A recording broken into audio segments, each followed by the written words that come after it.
ଆପଣମାନେ ଜାଣିଥିବେ ଆଜି ଦଶମ ରେଜଲ୍ଟ ବାହାରିବାର ଅଛି ଠିକ୍ ଅଛି। ୱେବସାଇଟ୍ ଦେଖିବେ କେବଳ ଆପଣ ଯଦି ଯାହାର ନାଁ ବି ଜାଣିଥିବେ ଆପଣ ନାଁ ମାରିକି ମଧ୍ୟ ରେଜଲ୍ଟ ଦେଖିପାରିବେ।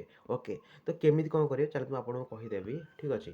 ଫାର୍ଷ୍ଟ କରି ଆପଣ ଗୁଗୁଲ୍ କି କ୍ରୋମ୍‌ରେ ଥିବ ସର୍ଚ୍ଚ କରିବେ ଇଣ୍ଡିଆ ରେଜଲ୍ଟ। ଓକେ, ତ ଇଣ୍ଡିଆ ରେଜଲ୍ଟ ସର୍ଚ୍ଚ କରିସାରିଲା ପରେ ଆପଣ ଦେଖିପାରୁଥିବେ ଇଣ୍ଡିଆ ରେଜଲ୍ଟ ଯେମିତି ସର୍ଚ୍ଚ କଲେ INDIA ଇଣ୍ଡିଆ ରେଜଲ୍ଟ ସର୍ଚ୍ଚ କରିସାରିଲା ପରେ ଫାର୍ଷ୍ଟ ଅପସନ୍ ଥିବ ତାପରେ କ୍ଲିକ୍ କରିବେ, ନହେଲେ ଇଣ୍ଡିଆ ରେଜଲ୍ଟ ଓଡ଼ିଶା ଡାଇରେକ୍ଟ ମାରିଦେଲେ ମଧ୍ୟ ପଳେଇ ଆସିବ, ସେଥିରେ କିଛି କଥା ନାହିଁ ଠିକ୍ ଅଛି।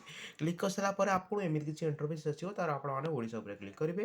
ଓଡ଼ିଶା ଉପରେ କ୍ଲିକ୍ କରିସାରିଲା ପରେ ଓକେ, ଓଡ଼ିଶା ଉପରେ କ୍ଲିକ୍ କରିସାରିଲା ପରେ ଆପଣମାନେ ଦେଖିବେ 10th BSc board of secondary education conduct କରୁଛି, ତ ତାପରେ କ୍ଲିକ୍ କରିବେ। କ୍ଲିକ୍ କରିସାରିଲା ପରେ ଆପଣ ଜାଣିଥିବେ ଆର ଯେତେବେଳେ ବି ଆର ରେଜଲ୍ଟ ଆସିବ ପୁରା ଇନଷ୍ଟାଣ୍ଟଲି ଆପଣ ଏଇଠୁ ଦେଖିବାକୁ ମିଳିଯିବ ଠିକ୍ ଅଛି।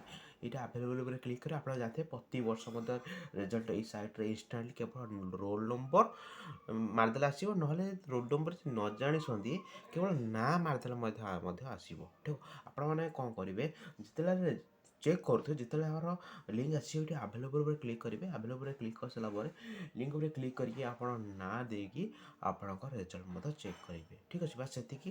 ଯଦି କିଛି ଡାଉଟ୍ ଅଛି ନିହାତି ଭାବରେ କମେଣ୍ଟ ବକ୍ସରେ ଜଣାଇବେ, ଏବଂ ଯଦି ଆପଣଙ୍କର କାହାର ବି ରିଲେଟିଭ୍ ହଉ କି ଆପଣ ଫ୍ରେଣ୍ଡ ହଉ ଯାହାର ବି ଅଛି ଆପଣ ନିହାତି ଭାବରେ ଏ ଭିଡ଼ିଓକୁ ମଧ୍ୟ ସେୟାର କରିଦେବେ, ତାଙ୍କର ମଧ୍ୟ ବେନିଫିଟ୍ ହେବ। ତ ରହୁଛି ଦେଖା ନେକ୍ସଟ ଭିଡ଼ିଓ, ସେଥିପାଇଁ ଜୟ ଜଗନ୍ନାଥ।